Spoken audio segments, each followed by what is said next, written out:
Baiklah, di sini kami akan membahas tentang teori kepribadian psikoanalisis menurut Alfred Adler.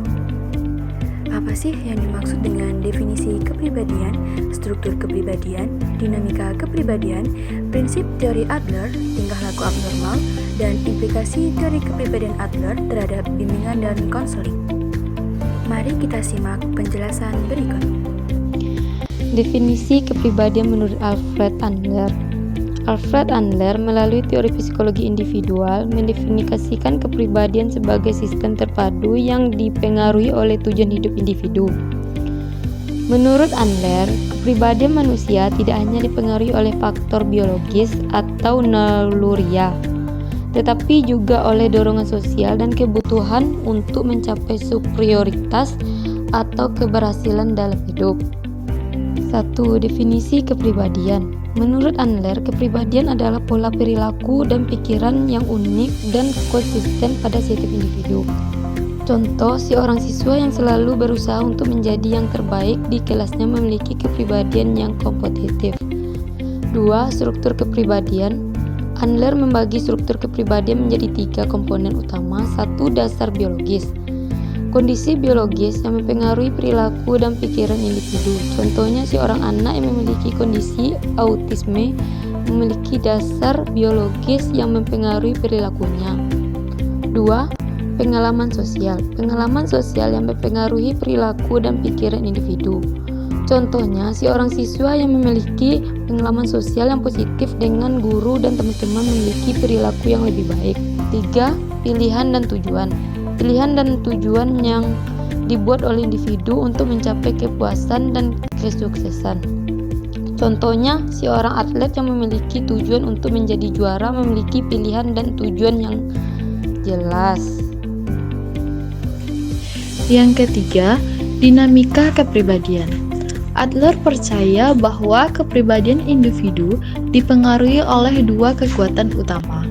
Yang pertama, kekuatan untuk mencapai kesuksesan, yaitu kekuatan yang mendorong individu untuk mencapai kesuksesan dan kepuasan. Contohnya, seorang siswa yang memiliki keinginan untuk menjadi yang terbaik di kelasnya memiliki kekuatan untuk mencapai kesuksesan melalui proses pembelajaran.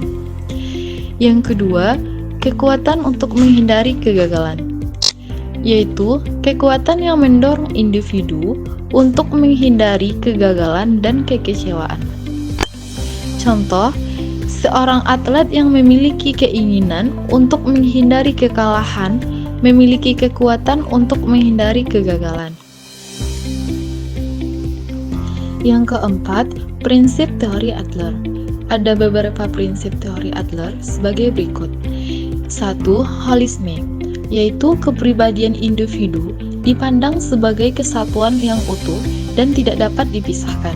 Contohnya, seorang siswa yang memiliki kepribadian yang utuh memiliki kemampuan untuk mengintegrasikan berbagai aspek kepribadiannya. Yang kedua, teleologi. Kepribadian individu dipandang sebagai memiliki tujuan dan arah yang jelas.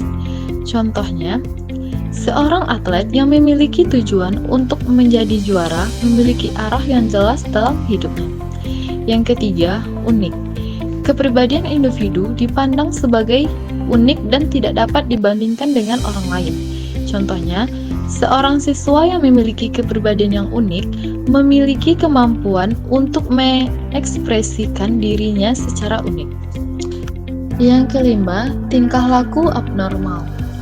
Menurut Adler, tingkah laku abnormal adalah perilaku yang tidak sesuai dengan norma dan nilai sosial, yang dapat dikaitkan dengan perasaan rendah diri dan kompleks inferioritas. Penjelasannya, perasaan rendah diri adalah perasaan yang muncul akibat kekurangan psikologis atau sosial. Kompleks inferioritas adalah perasaan rendah diri yang berkembang di awal kehidupan. Kompleks superioritas adalah mekanisme pertahanan yang berkembang untuk membantu mengatasi perasaan rendah diri. Dan adanya gaya hidup Gaya hidup adalah keunikan individu yang merupakan gerakan yang konsisten terhadap tujuan-tujuan yang diciptakan sendiri sesama kanak-kanak. Dorongan utama dalam kehidupan manusia adalah dorongan untuk mengatasi perasaan inferior dan menjadi superior. Adler juga menjelaskan bahwa setiap individu selalu berusaha untuk tidak menunjukkan kelemahannya dengan berbagai cara. Cara ini disebut sebagai kompensasi. Contohnya, seorang siswa yang memiliki perilaku agresif dan tidak sesuai dengan norma sosial memiliki tingkah laku abnormal. Yang keenam, ada implikasi teori kepribadian Adler terhadap bimbingan dan konseling.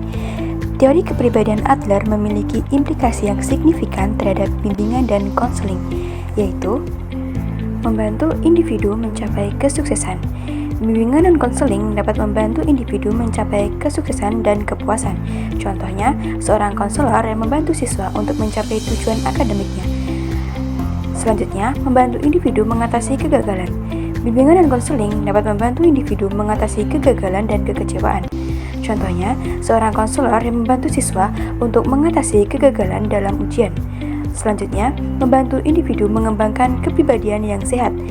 Bimbingan dan konseling dapat membantu individu mengembangkan kepribadiannya yang sehat dan positif. Contohnya, seorang konselor yang membantu siswa untuk mengembangkan kepribadian yang positif dan sehat.